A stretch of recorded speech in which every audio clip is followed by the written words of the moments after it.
Welcome to the Beginner Photography Podcast. This week we chat with street and portrait photographer Donato DiCamillo about how he learned photography while incarcerated. Yep, let's get into it. Welcome to the Beginner Photography Podcast, a weekly podcast for those who believe that moments matter most and that a beautiful photo is more than just a sum of its settings. A show for those who want to do more with the gear they have to take better photos today. And now, your host, Raymond Hatfield. Hey everybody, welcome back to this episode of the Beginner Photography Podcast.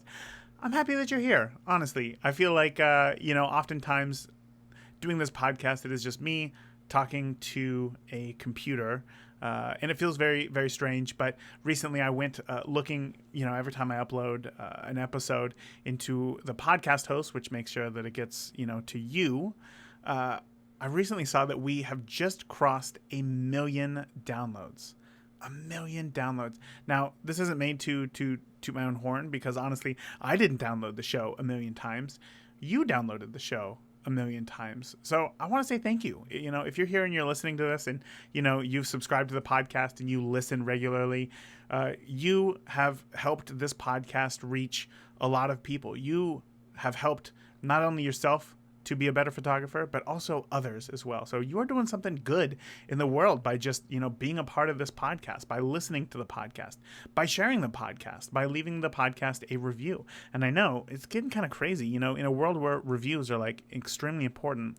Most podcast players, except for iTunes, really don't have a way to leave the podcast a review. So if you are enjoying the podcast, I want to encourage you to share it with a friend or share it on social media, because again, the more people who you can help learn photography, the more creative this world is going to be, the better we are going to be as a society. To be able to see the world through somebody else's eyes is just one of my favorite things in the entire world to do and to see as well. So again, if you're getting value out of this podcast, please feel free to share it online with family and friends. Let them know that you appreciate, or that you like the show, that you get a lot of value out of the show. And again, I can't tell you how much I would appreciate you doing that. That is awesome. I want to let you know, if you have a moment and you may be struggling. Here's one thing. I've been talking with a lot of, members of the Beginner Photography Podcast community recently. And I think that just this time of year, with it being fall, there's more and more photographers who are getting cameras, or they're excited to go out and shoot, or maybe they bought a camera last year or the year before, and now as leaves are changing, they have a reason to go out and take photos, or whatever it is. And then they go out and take photos, and unfortunately the photos just don't live up to their expectations. So then they come back and then they hope that presets are going to solve all of their issues, because if you go on Instagram, if you go on, Facebook, you're going to see ads for presets and how they just completely transform your images. And I wanted to say right here definitively that presets will not transform your images from bad to incredible. They will not transform your images, if you have no idea what you're doing in photography, into something that looks like you are a professional and do everything with intention. Now, I love presets. Don't get me wrong, I absolutely love them. But presets are not made to transform your photos. Presets are made to enhance your photos. They're made to put that signature on the photos that you've taken. So step 1 in photography is to learn the tool, learn how to use your camera. Step 2, once you've gotten better, you have some sort of technical knowledge about photography, is then to bring it into, say, Lightroom, which is the industry standard for photo editing, and then start tweaking that image to get more out of it, right? Because every photo that you take, you're trying to tell a story. The editing process helps you enhance the story that you're trying to tell. So presets will not transform your image. They don't add context to your story that you are trying to tell. But what they will do is put your signature on it. So again, I love presets. They're fantastic. But please, please don't, fall into the trap that I don't know, others are trying to sell on Instagram or Facebook, that presets are just the best thing in the world, and that that they come before technical skills and abilities.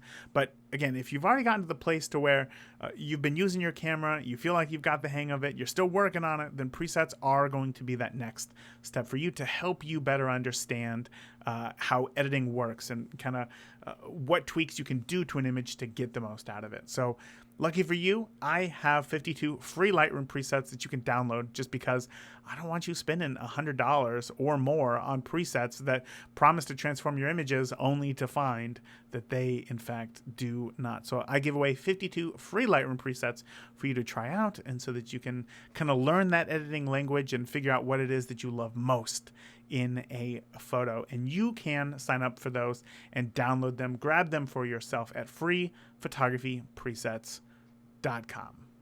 Again, that is freephotographypresets.com. Go there, sign up, download the 52 free Lightroom presets, and get editing today. All right, so with that, we're going to go ahead and get on into this interview with Donato DiCamillo.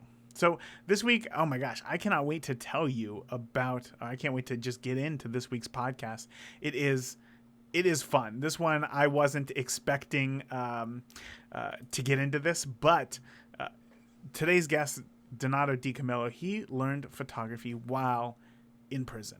Yeah, so there's a lot that we are going to get into and that we are going to uncover about the struggles of learning photography without a camera. And I think that you're going to be able to relate to this episode a whole lot more than you may think that you will. Oh, but real quick, I know that a lot of you may be listening at home with, maybe you're listening at home with children, maybe you're listening in the car with children, taking kids to school, and whatnot. Donato is a very colorful character, and I did my best to tone down the the amount of color, just in case there are children in the car, if you know what I'm saying. However, I might have missed one or two instances of Donato being very excited about what he was talking about. So if I did miss that, I apologize. But just know I'm giving you an update beforehand.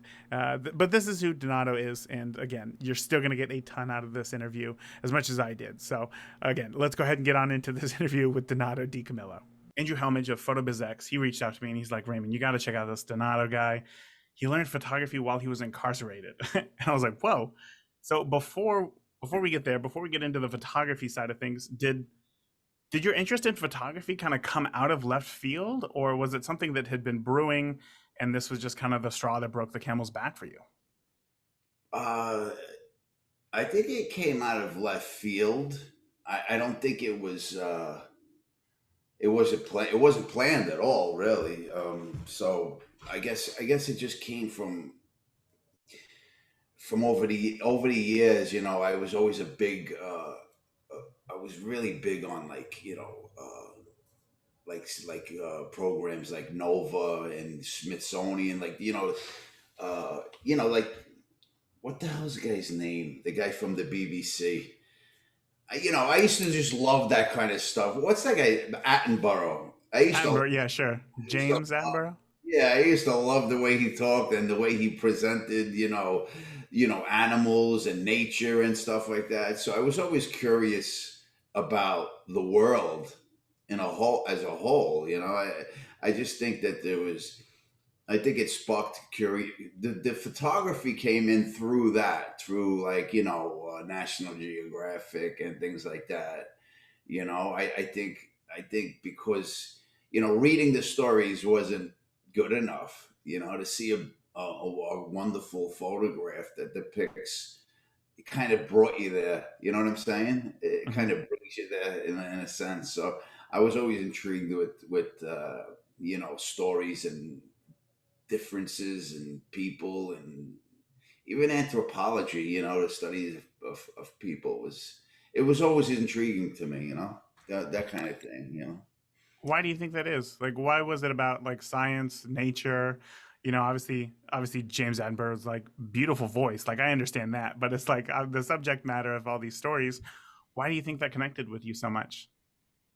I think it was because I was an immigrant and everything seemed foreign to me. It was just like, as a young kid, my family, coming from Italy and their culture, they didn't know the American way. Like, so I'd go to school, for instance, and they'd cut my hair at home and just like kind of just like a bowl haircut and just like put me in mismatched clothes and like, they were kind of like, it was almost, I would compare it to like, peasants back, and I'd come home and like, I was tortured in school, and I didn't understand why, you know what I mean? I was like, why do I feel so different?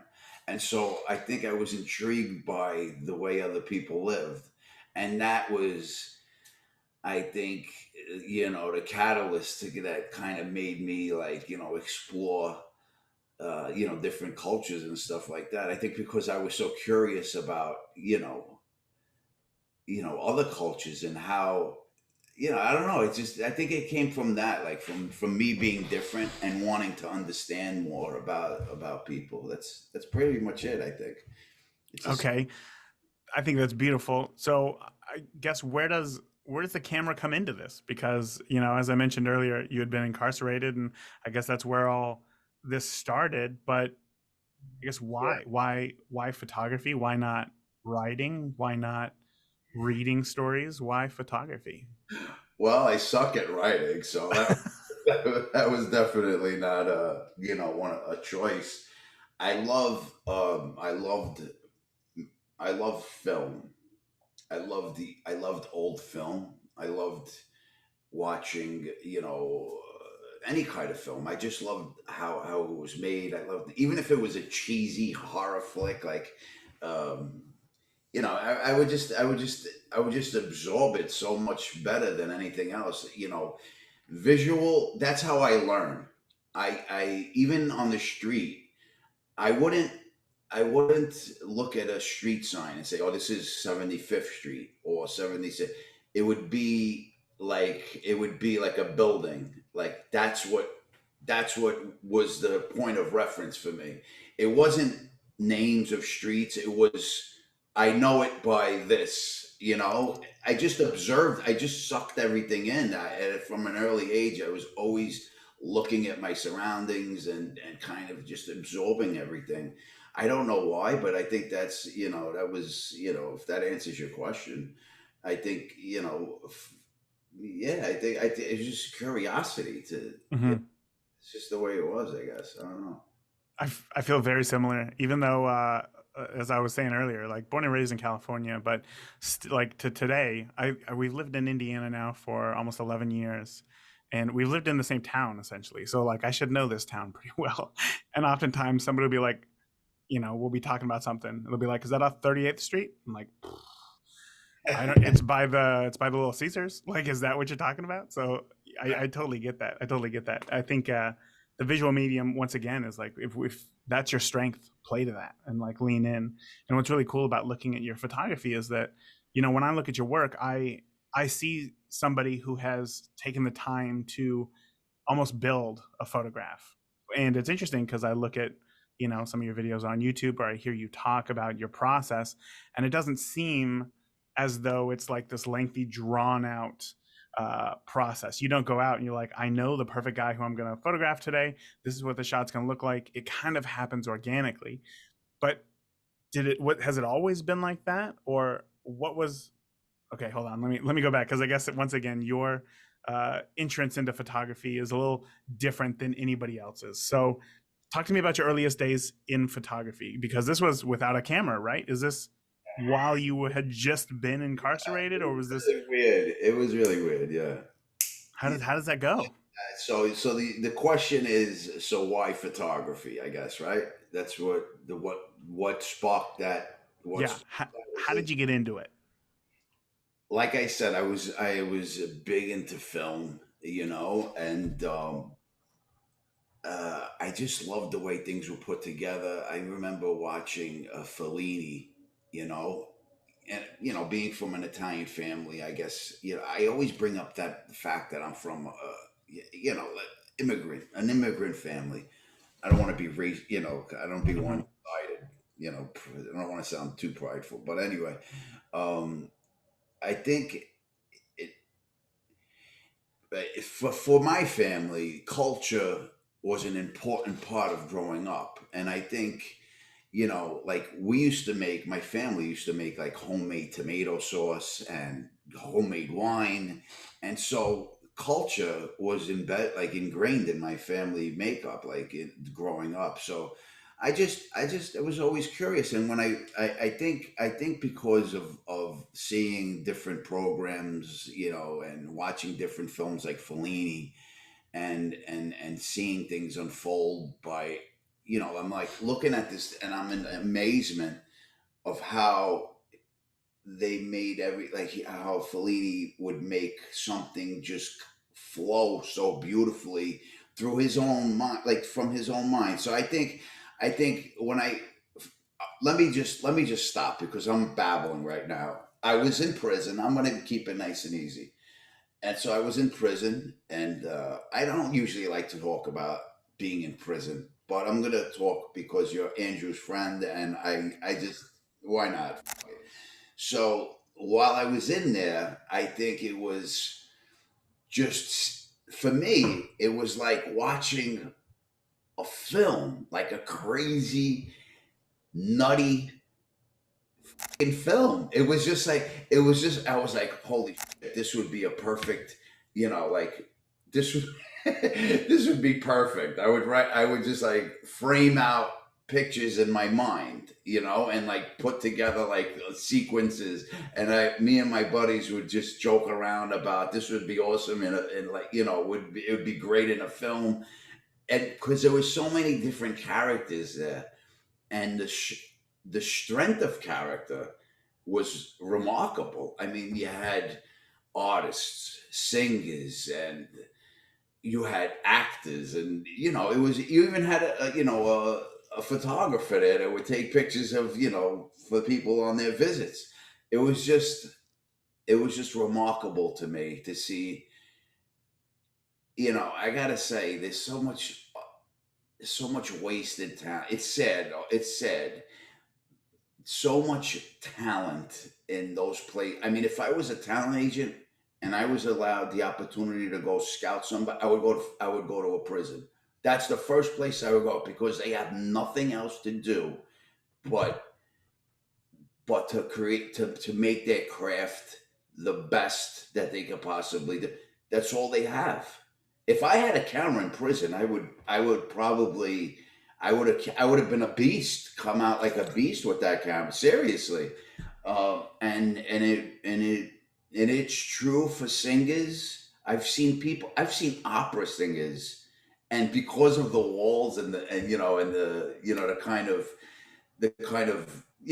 echoey kind of sound, it was just, you would hear someone singing at night opera, like, Wow. be coming from like some skinny, like you would never think it was it was a guy singing it. So yeah, so that, I think it happened way before. I think I was always interested in visual because that was a better way for me to learn. But when I was in prison, it made me really see what the like real. I was like amazed by the different cultures and how everybody was kind of just grooving and getting along, some most of the time, in one place. So that was really the catalyst to the photography. I wish Okay, I so you said that there's writers, there's lots of talent, there's actors, there's even singers, and people just have time to practice their craft. How does a photographer practice their craft? How did you ensure that by the time you got out of there, you'd be a better photographer than when you went in? you grow to, like, I mean, for me, my process, I became, rather than me, look, it's a funny place, and I didn't do a whole lot of time. I did three, whatever, a couple of years. And so you have people doing life in there and walking the yard and, talking about, I got 65 years left. I'm like, I can't even fathom it. So right away, I'm thinking, geez, like, I want to like put my, like, I almost, I'm wondering how the fuck would I feel if I was, excuse my language. Excuse my language. I'm notorious for this. I'm sorry, but how would I feel if I was doing 65 years? And I would look at people's faces, and I would kind of like put myself in their shoes, or kind of try to like absorb their energy, in a sense. It sounds weird, but yeah, and I got to talking to a lot of people, and it just grew. It just was like a kind of it grew my curiosity about people more so while in there. And so for me, it was like every time I went out, I was always clicking off pictures in my mind. My God, if I had a camera in there, I would have a body of work. I mean, anybody would, but it was incredible. It was really incredible, especially not to say that it was fun, but I would definitely go back. Really? I would definitely go back if I was allowed to go back with a camera and not Oh, okay. do time. You know what I'm saying? Like just to hang out and take photos, not to go back. I It would, appreciate the clarification. yeah, it would definitely be an experience. Definitely, yeah. Okay, so what I love about that is, I feel like with a lot of new photographers, it's very interesting. They get the camera, they try to figure out how it works, and then they do the rest of the stuff later, right? Try to connect with people, worry about lighting, worry about composition, worry about that moment. But to me, it sounds like without that camera in your hand for 3 years, just taking those photos in your head, all that you could do was focus on moment and connection with people. And that's a strong muscle to be able to strengthen there. Like, so when you finally got your hands on the camera and you were allowed to take photos, tell me what that process was like for you. How was learning the technical side of photography? There was the tech. You know what? I would go on like when I when I came home and I would go on chat. People thought I was like real stupid. I was like what's an aperture? Like I didn't understand the whole. I was like really really slow at it. I remember talking to someone on the computer and they were like, Jesus, brother, like, listen, I gotta go. Like really wearing people out. Like Oh, for like wow. simple shit. I mean, really, it's stuff. But I really wanted to learn and I thought it was important because everybody would constantly say, you gotta use manual, you gotta use manual, you gotta shoot in manual.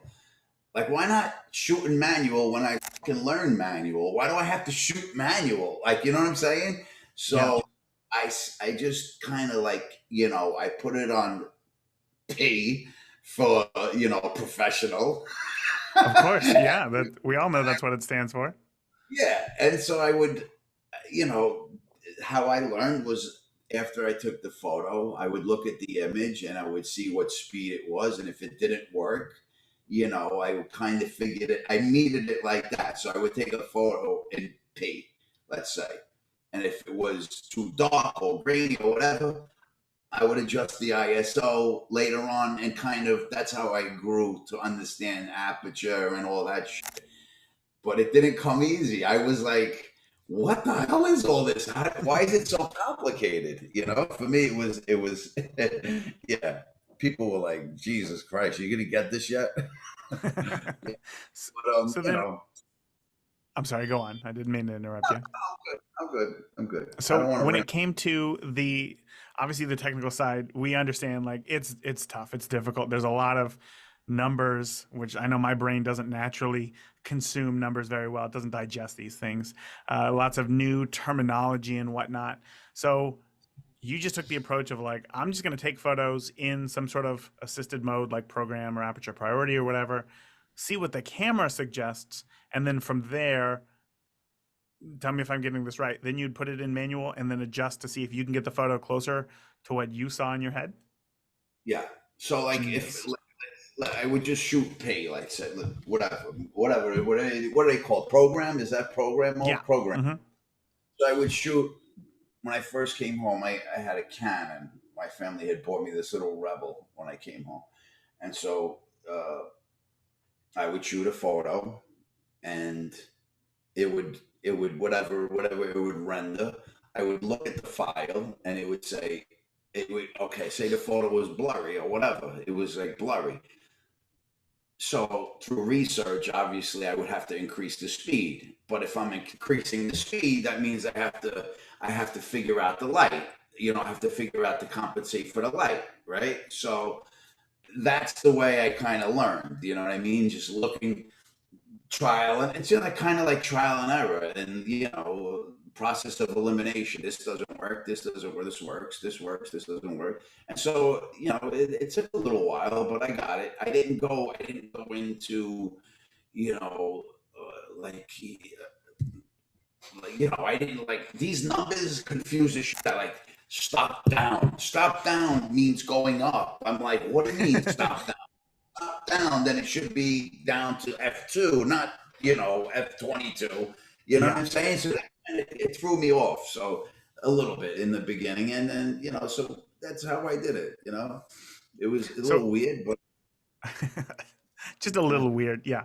So during that yeah, time, like you were on house arrest, right? Like you had to stay at home. So when you finally were able to get a camera in your hand, everything that you photographed and the way that you learned photography had to be from within, the four walls of your house, right? Okay. yeah. So like, what are you shooting? How do you keep yourself motivated? Oh, Jesus. It was difficult to keep myself motivated. I shot a whole lot of macro. I wish I had some photo. Macro could be so beautiful. I mean, it really is. It is beautiful. But, geez, I would have to crawl around on the floor outside of my lawn, like, looking for bugs and shit. Um, Water droplets like everybody else. I would practice the speed, speed, photographing water, and just little things. I would photograph family members. I sucked really bad. I was just really horrible. But I think when I created one photograph that I joined this it was like National Geographic had this thing. Um, it was called Your Shot, and it was a platform for amateur photographers to have a chance to show their work on National Geographic. And so I remember, I remember the first time I was chosen, one of my pictures were chosen. I was like, "Holy shit! National Geographic picked one of my pictures." I thought I was like, "Holy shit!" I was like, I called. I was so excited. I was like, "Oh!" I called my girlfriend at the time and told her National Geographic. But then I realized it was just a real, it wasn't that big of a deal. But to me, it was. It was a big deal, and so those were the things that kind of made me, vote. Like, it made me move forward in photography. It made me think that maybe I got something in me that could make a nice picture. That makes good pictures. So, yeah. So where did that go from there? Because at some point now you're photographing people, right? Was that was that photo that you had for National Geographic, the my shot, was that of a person? One was what. First it was I had taken this photograph. I had taken this photograph of at the time my mother my dad and my mother. I was visiting my mom, and she was assembling something Christmas like. She was taking Christmas like whatever it was, and I had made this photograph of her. She was unpacking this picture of Jesus or whatever. And so I had taken this picture of her unwrapping this or putting it away. I'm not sure what she did, but anyway, I called it Saving Jesus. I think she was packing it away. And so there was a whole bunch of stuff in the frame, and I just clicked it off, and it was just her leg showing. I have it somewhere. Maybe I could show it to you. And it that was one of the photographs that were done while I was on house arrest, and Mm. so and it was actually really a lot of people wanted it. They wanted to buy it, so I was like really thrilled with that, as you might guess. Of So course, of yeah. course. So Mhm. you got this photo of your mom during house arrest. You submit it to National Geographic. They're like, "This is a great photo." So then they share it, right? I want to know now when you get to the point, because you start photographing macro, you start doing these things around your house. Did you always have the end goal of photographing people, or did it just kind of develop organically for you? It developed organically. I think because I was so I my I'm a very sensitive person. I mean, it may not seem so, but I'm very, because I can be a little, kind of like a little loose. But and I'm not very shy, but I do have I'm very sensitive when it comes to, like, people, and kind of empathizing and all this stuff. So I think, that was really, I think I just wanted to know people. I wanted to know myself better through the hearts of other people. And so I think that was really the catalyst to kind of really photograph people. I wanted to know more. I wanted to know people. I wanted to know their stories. I think I was just trying to find, where I belong in the photography world, and I think it was through people that that was what kept me curious. I think, and wanting to do more. It wasn't if it wasn't for people, I don't think I would be. It would. I don't think I could be unless I was had the opportunity to go and shoot like wildlife in Africa or something like that. Unfortunately, we don't have that luxury all the time. I wasn't really big on sports photography. I like crime, but crime involves people, and so Hmm. kind of all tied into that kind of. I like the gritty kind of side. Just people. Really, it was just I was always intrigued with people. You know. So today, like when I look at your website or when I look at your Instagram, it's full of photos of, as you're saying, people. But it looks like I feel like I have a hard time kind of defining your photography because part of it feels like it's street photography. The other part feels like no, like these are definitely portraits. Like, where do you think that balance lies for you? I don't think there is a balance, to be honest with you. I think it's what I feel at the moment. I don't think I don't I can't see myself. I can't see myself just shooting one thing and falling into that trap of being categorized as well, yeah, I like portraits because I think I'm good at making portraits. That's one thing. And number two, I think it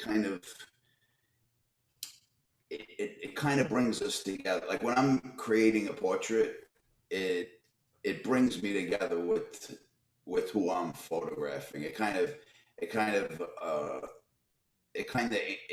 answers questions for me because I get to talk to the people. It becomes more intimate for me, and I like that journey. I like to know people, and I like to understand what the hell's going on around me. I want to understand people, and so I think that goes right back to from when I first started, with the whole prison and imagining different situations and people being part of and the cultures and all that. I think it comes through most of the time for me in portraits.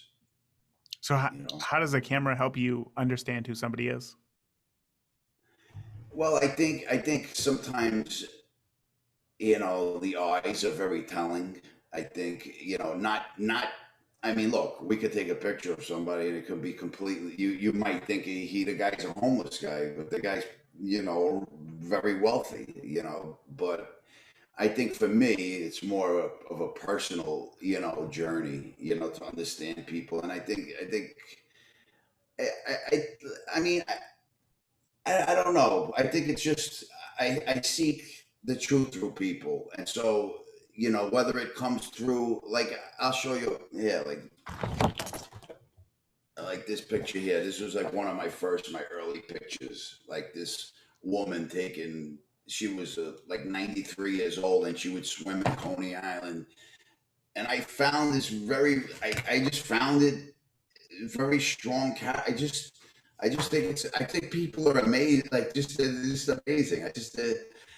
I don't know how to explain it. I really don't. Well, then let me ask you a question. what is more fulfilling? Is it the time that you spend with the people that you're photographing, or is it the photograph itself? I think it's both. I think if the photograph comes out well, if it does good, like kind of if it holds your attention for more than 3 seconds, I think I fucking scored. You know what I mean? I think I scored because these days with so many photographs being uploaded, I always mention it. It's kind of hard to hold people's attention. And I think if I can convey, if I could kind of not convey, but it's a bad word, but if I could make someone feel, if I could evoke feeling through a photograph, even if it's just a simple photograph, or maybe make someone think or whatever. If I could evoke some kind of feeling, I think I did my job, as a photographer. So how do you do that? How do you ensure that your photo evokes an emotion? You know, so for me, it became a challenge to take a simple portrait, let's say a black and white, and kind of make it so out, and so make it look like, like if you look at it, you're like, wow, that's pretty fucking good. Like, you know what I'm saying? It's pretty good. It's really strong. I don't know. I don't know what makes us look at a photo and say, damn, that's a pretty good photo. You know what I'm saying? For me, it kind of it's like it's almost like there's a connection there or something. For me, I don't know. So But then when you look at works of other photographers, I guess compared to, okay, let me try to frame this question. So you look at your portfolio of images, your favorite photos of yours, and then you just go on Instagram and you see somebody else's images. What is it about your images that you love the most? Like what makes you hold those images close to your heart? I wouldn't say low. I mean, I think it's something that's like kind of draws me in, that holds me there. Like, say, so like it's hard for me to explain this because it's Well, it's let's it's go back to that photograph of that woman, right? Let's just take that photo as an example, right? What was it about her that made you think something here is compelling and I would like to photograph her? I just think that her whole demeanor, the hat, the sun visor, it just showed so much personality. Like it just kind of oozed this persona, this personality. And I think if for me, just looking at her, it it just it brought up questions, and it kind of it's just like what the for me, it's, I don't know, people amaze me. I may sound like goofy and like over the top, like into this shit, but I really am passionate about people. I mean, if you look at her, it's a simple photo, but she was 92 years old and she's doing laps. And I didn't even know this before. She was just getting her shit together on the boardwalk. And when I snapped the photo of her, and when she saw me taking the photograph, she started laughing. And when she laughed, it made me feel good. And after seeing the photograph, it just, I don't know, it made me feel something. It made me feel like I accomplished something. It made me feel, I don't know. It's a weird thing. I don't know why we take photographs. Why I know. we do them so much. I have no idea. I think I'm the it's same part of the. way. It's Yeah. weird. It's a really good question, but it's really hard to answer for me. Like I'm connected to almost all of these people in a way. I don't know. Sounds I crazy, right? No, not at all. I'm the exact same way. I mean, I think about that quite often. It's like because I think it was Ansel Adams who said that there's two people in every photograph, the photographer and the viewer. And what's so difficult about photography is it is an art form, which means that it's subjective. You could hate a photo that I love. but it doesn't really matter because it came from us. And I don't know, because I struggle with this as well. It's like, I don't know if I feel like some people love photography because the technical aspect speaks to their brain and it makes sense to them. And other people love photography because it's more um, up to interpretation. And that's the side of the brain that it speaks to for them. But unfortunately, the medium is exactly the same. Where it's like with painting, it doesn't really work like that. Maybe with writing, I don't know. I'm not very good with words either. So that's where I see that. So answering that question of like, what is it that interests you most about something or someone to want you to take a photograph, I think is what drives me to continue this podcast. It's like that's what it is that I want to know, is that I want to hear the answer from everybody. And fortunately and unfortunately, sometimes the answer is I'm still trying to figure that out myself. So but when I look at your photographs, I think the thing that you said there was that like something about her was intriguing. It made you ask questions in your head, like, what is going on here? And Right. every single one of your photos that I look at, that's the exact question that's going through my head. What is going on here? And it's interesting enough to where I want to look at it even longer. So I guess my next question for you is like, when you go out, I guess first of all, how much time do you spend when you go out and you shoot? And then second of all, how do you decide what it is that you shoot? What is it that has to pique your interest enough for you to dive deeper into that? That's such a great question because today it's like, wow, where do you like find another, like, we try to, as photographers, we want to bring something fresh to the table. It's Yes. obvious we want to bring something fresh to the table. Like an artist, you don't want to keep throwing up, Picasso, and doing duplicates. So I think for us, I think what keeps us motivated is always that journey, and that it's kind of an adventure to kind of look, kind of try to find something different that speaks to us. You know what I mean? So I think the question was, what keeps me going? What was the question again? It's It what was is it when you're out shooting? What is it that sparks your interest to take a photo of something or dive deeper into figuring out what is it that's interesting about this enough to take a photo of it? yeah. I definitely I think it's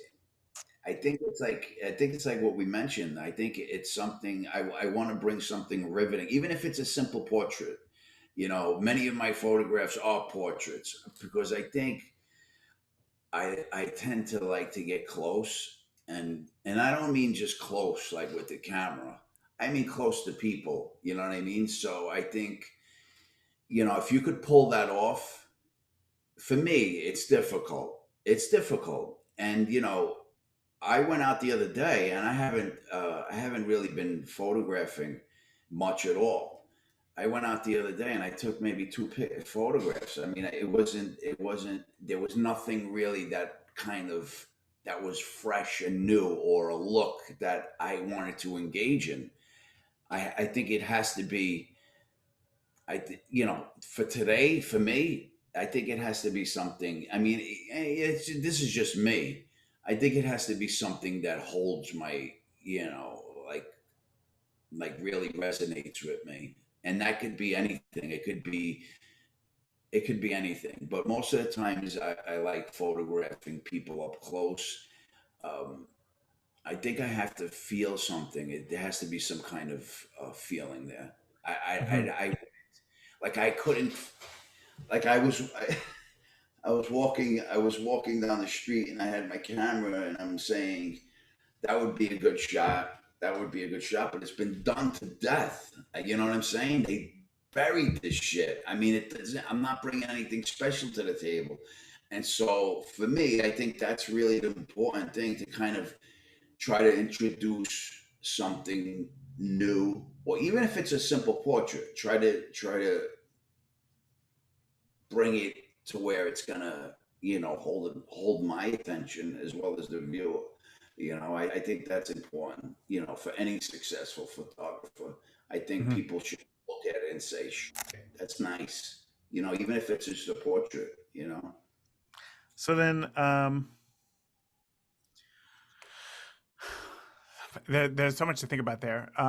When it comes to, as you said, getting closer to somebody, not just physically with your camera, but actually building some sort of a connection with them. I've seen videos either on your own YouTube where you're talking with people for a period of time before you take their photograph. So you have to see something that interests you. How do you approach somebody? This is one of the hardest things for new photographers, and as you just said, it's still a difficult thing for you. So how do you approach a situation like that to take a photo of somebody? You know, I got to tell you, it was painfully, difficult for me to. I feel comfortable where I shouldn't feel comfortable. So if you put me, in prison, like if I was in prison, I understand that mentality. The mentality is not very hard to understand, you know, for me, because I grew up around that. It's pretty sad, to think that, I grew up around that, but I understand it. I understand the nature of the beast. So, but photographing different cultures and different people and approaching, let's say, someone from Pakistan, or a woman with, a full burqa on, and just seeing her eyes, that's difficult to do for me. Like, to walk over to someone they're very against it, number one, and to try to get them to understand why I want to photograph. Most people, it depends on how you approach it, but that was very tough for me. That was a difficult thing. But all I could say is it takes a lot of practice and a lot of, you have to want it, just like anything else. You know what I mean? You have to really want uh, to make that connection with people. And I think once you establish that with yourself, I think people see it in you. I think, if, for me, and I'm going to use something that I think his name was Bruce Davidson, said in an interview once. He would go to certain places, and he would, frequent that certain area. So this is what I do. I do it unknowingly. Then I heard Bruce Davidson talking about it. So he would go to a certain area, and he would photograph that area for a while, and people would get to know me. They would say, "That's the guy with the camera. That's the photographer guy. That's whatever." They would. So I would become part of that backdrop. I would become part of that little piece of culture there. They would see me every day, go in the bodegas, go in the stores, or whatever. And so I wasn't unfamiliar. And so it would be a kind of a way for me to get in. When people are familiar with who I am, they know that I'm not some creep trying to take a picture of their kid. You know what I'm saying? They Yeah. kind of, they start embracing you slowly. That's another way that I was able to kind of penetrate, for better words, you know, different social structures and such. You know what I mean? That was an easier way, but you have to kind of work that area for a while, just like the beaches of Coney Island. It's not, it's not, it's not easy. It's not easy to take pictures of people up close, and I get pretty close, so it's not easy. But it takes practice, and I think the important thing is, like, I can't say, "Hey, I'm from National Geographic. I'm taking pictures. You're going to be in a magazine. Would you want?" People are most likely going to say yes if you say that. But to say I'm a guy just taking pictures because I like to take pictures, it doesn't fly all the time. You know what I'm saying? So yeah, I think becoming familiar is a real big important part of it. That's something that I don't think I've ever heard that before. But honestly, I mean, I think that makes a lot of sense because I feel so many new photographers like we see these photos of people just out on the street, and you just romanticize about that. You're like, there's so many interesting stories to be told out there, and then you get out there, and just you as a photographer being on the street, like that's a new enough experience as it is, and now you have to go up and talk to somebody that like you don't know who they are, and that's an entirely new experience that it can kind of be overwhelming. So just being in a place consistently so that you kind of get rid of that, so now it's just approaching somebody who now you've seen several times, hopefully, because they've just been out there. That makes it a whole lot easier. That's a fantastic tip that I hope a lot of people take and really implement that. Did Was this something that you heard later on, or was this something that you heard early on and that you implemented right away, or did that change make a big difference for you?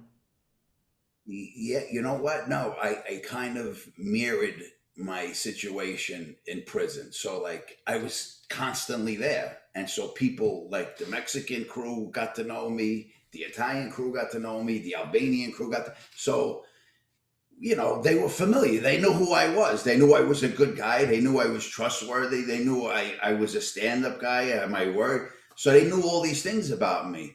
And look, you today's world, I think everybody wants everything like this, Hmm. especially with the younger generation. Everybody wants everything to happen, with this, with the social media. And I get it. Everybody wants that instant gratification.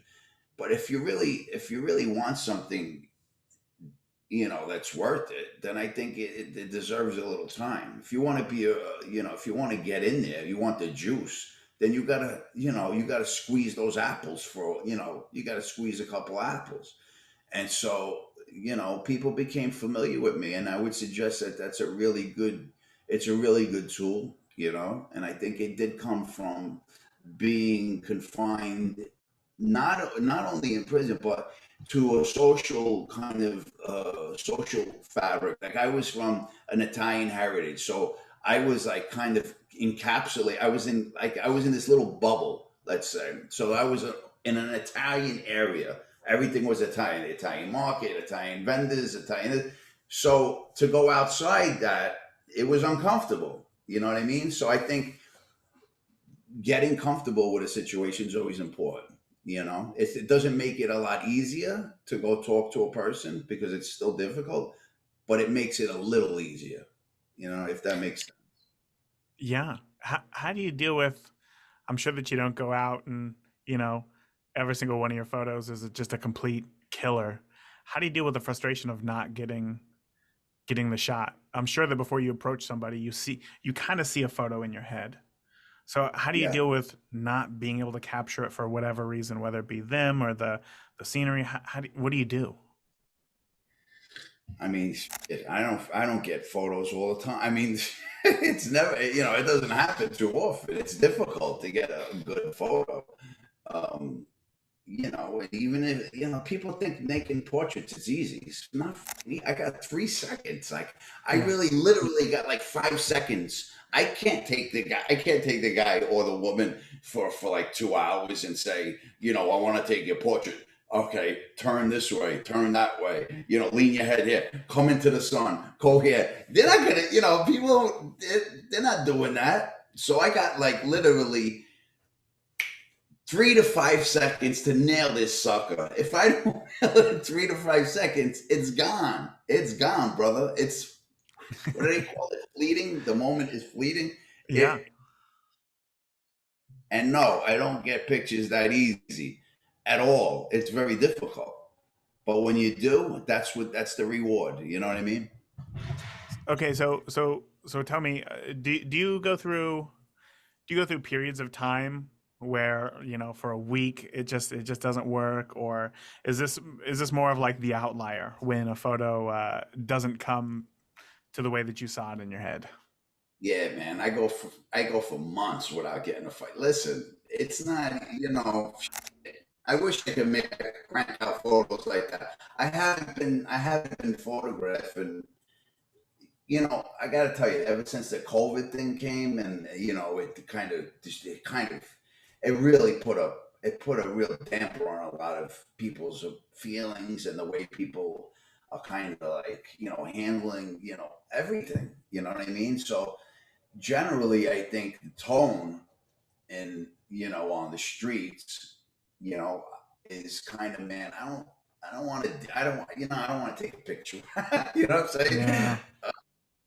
They're just, it's a bad time for everybody, I think. So, not to say that I can't go out and make photographs, but, I needed to kind of lay off for a little while to kind of, I'm waiting for this to kind of, this is, we've been in such, I don't know, it's just a weird time for me, I don't know if it's the same for everybody else, but, I've called people from Miami and, asked about like the Miami, there's a museum there, Miami Street Photography Festival, and I spoke there a few times, and I called them. I reached out to one of the founders, and I said, "Yo, what's up? What are we doing this year? Are we doing anything? Are you guys doing anything?" And they're like, "Nah, it's a bad time." Everybody's kind of like people that I speak to anyway. It's kind of it's hard. You got people walking around with masks still. It's just not a. It's for me. I kind of laid off for a little while, but Hmm. I think it had a lot to do with it. With me not making photographs for a while, this whole COVID thing kind of put a damper on it. So how do you stay, I guess, I know that we talked a little bit about motivation earlier, like when you were at home and, you really couldn't go out and photograph people. But how do you deal with this motivation now? Because if it's that thing that you love so much to go and connect with people and get to know who they are so that you can see yourself in their photos and then capture an image of them. And if you're not able to do that, how do you keep motivated? Like, are you looking for the light at the end of the tunnel, or is it something? Are you going through your old photographs? What are you doing right No, now? the last thing I want to see is my photograph. I Really? don't want to see any photographs anymore. No, I can't. I can't. I'm done with my old photographs. I really. But as far as your question goes, I'm just like right now I'm working on one thing and I can't focus on anything else. So I'm working Hmm. on victims. It's a victim. People that have been stabbed. People Oh, that have wow. been in New York City. Well, New York City because it's accessible to me. I was granted the opportunity. So I'm doing crime victims, And the reason why I chose stabbings is because it's so goddamn like you have to get like really close to people and like kind of it's like really personal. It's kind of really fucked up.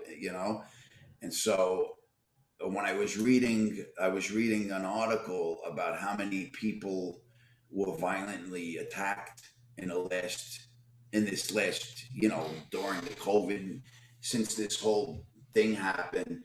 It's alarming. The numbers were crazy. So I reached out to this crimes victims. They have, these all these different organizations, and Sure. I was actually how it sparked my interest. I was going through images, on Instagram. Somebody said something about one of my made a comment, and I said, "Wow, let me see. You know what? Maybe I might have. I think I have a couple other people that have scars. So it's really like scars, the scars that are left behind from these victims and what their stories, the stories behind it. I'm intrigued by that. Like what happened? Like what the hell happened? Like, this guy got ripped in the back. He got like fucking 400 stitches across his back. Oh, When I took his photograph, he told me this story, and I was like, it was hard to believe that a guy could just pop out of a car, and just come across with a carpet cutter and rip his back apart. And so I took that photograph, and when he spoke to me, he spoke like it was really like commonplace. Like it was like really like, yeah, man, I was hanging out, and the guy came out, and I even got a soundbite of him talking. The guy came out and just ripped me across the back, and all I felt was like burning, and I was like, shit. I was like, what did you do? What did you Yeah. do? He's like, I didn't do shit. That's the funny thing. I don't know if I believe him, but that's what he told me. And so, that and a couple other, someone with a scar across their face, they call it in prison, they call it $1.50. I don't know why they call it $1.50. I have to do some research behind that, but $1.50 is when they cut you from, I think it's when you talk, they cut you from your ear to your mouth. And so Jeez. I took a photograph of this guy that has this really deep cut, and it looks like an extension of his mouth almost. So, yeah, I'm doing a body of work with these kind of images. They're very strong, but it kind of tells where we're at, in our social kind of like, socially, where a lot of people, there's a lot of tension in the air. I think, for me, I'm seeing anyway. Political tensions, all kinds of shit going on. So, I'm familiar with it, like I said. So, yeah. Well, I'm if the sorry. images are half as powerful as your words were there, those are going to be incredible. Because, I mean, I could see the photos in my head, and it just, I cringe a little bit. I'm sure the people are listening right now, and they're cringing a little bit. And I know that there's organizations where you can go into a hospital and you can photograph a family who maybe they've lost a child or something like that, and you can go and you can kind of help out in these situations to either bring some peace or whatever. What is it that you hope to do with these photos?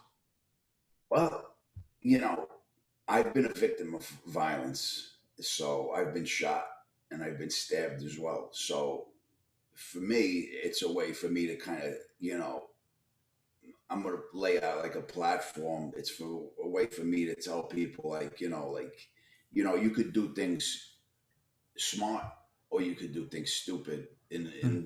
this lifetime. And so for me, it's kind of like I wouldn't say like to bring awareness to victims and stuff, but I think there's a lesson to be learned from every kind of, from these stories. The stories are really intriguing, like how it happened. It could be as stupid as like, you know, uh, stepping on someone's sneaker and they're just little bits of truths that I put together. But for me, I think it's I want to bring it. I want to bring people. I want to bring it to the table and tell people like this is what's happening in the world today, man. This is real.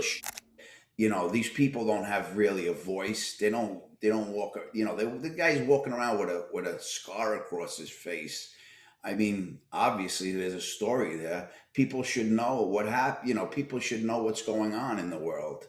There's a lot of shit that's going on. Women that are battered, women that have been beaten. I mean, there's so much out there that we could do as photographers in a responsible way. We have a responsibility in a sense. When we're photographers to kind of we could use it for harm or we could use it for good. I choose to use it for good, you know to tell someone's story and say, look, this could very well happen to someone that you love or I think it's important to share people's stories. I don't know how to end it any better than that. That was fantastic right there. Being able to use your camera for good, I think, is something that everybody truly aspires to do, but very rarely do people take the actions to make that happen. And I loved hearing your story about actually making that happen. So, Donato, I really appreciate your time today and everything that you shared with us, and obviously your story and your tips as well as how we can be better photographers. So, before I let you go, um, can you let people know where they can find you online and see some more of your work? I'm going to start releasing more work, but really I use Instagram these days. I haven't updated my website in probably years, but yeah, most of it. Like if you see any new work, I'll be posting it on Instagram. I took a long break, about a year or so, maybe a little bit more, but like, yeah, Instagram, you'll be seeing a lot more new stuff. Probably in the new year, people will start seeing some really strong stuff. Hopefully, you know. Awesome. Well, I'm going to go ahead and link to that in the show notes. And again, Donato, man, thank you so much for everything today, sharing everything that you did. And I look forward to keeping up with you in the future and obviously your project on victims as well. Yes, thank you, brother. Thanks a lot for the interview. Appreciate it. I'll tell you what, if Donato's one thing, it is passionate about what he does. What was so great about this interview, and I think my biggest takeaway was just hearing, it's that we can always tell ourselves some sort of story, right? Either, and for me, for the longest time, it was, I work from home. So my kids were at home. And last year, they were home all last year. They were home so they were home all of last year, right? That was an entire year that they were home, and it would be difficult to go out and, photograph things that I wanted to. And because when I go out and I shoot, I want to be in the zone. I want to be fully focused on that one thing. And, as any parents out there know, when you have children, it's very hard to disconnect from that if you are watching them, if you're taking care of them. So this whole past year, I kind of told myself, it's what can I do? What can I do here? I don't really have many options. I can't just tell the kids to just sit here in the house while I go out. That would be irresponsible, and I would never do that. But, listening to this interview here with Donato, it's like he had way harder circumstances than I ever had. And it made it very clear that, I'm just making excuses. I'm just making excuses for what I'm doing. And who knows, maybe you are too. So it has encouraged me to kind of look at my situation and figure out all the things that I feel are holding me back, or all the things that I feel like I wish could be better. I'm waiting for the right moment, the perfect opportunity. None of that matters. I should stop doing that right away, and I should just start shooting. Because there's never going to be a perfect moment. There's never going to be the right time. And when the right time comes, you're going to wish, I wish that I started this earlier. I'd be in a much better place by now. I'd be able to take better photos of this trip that's coming up, or whatever it is. Whatever you're doing, you can start now. You can figure it out. Whether that's bring a camera with you wherever you go, whether that's, give yourself a daily photo challenge and you take photos with your phone every day. Whatever it is, you can get better at photography, whatever your circumstances are.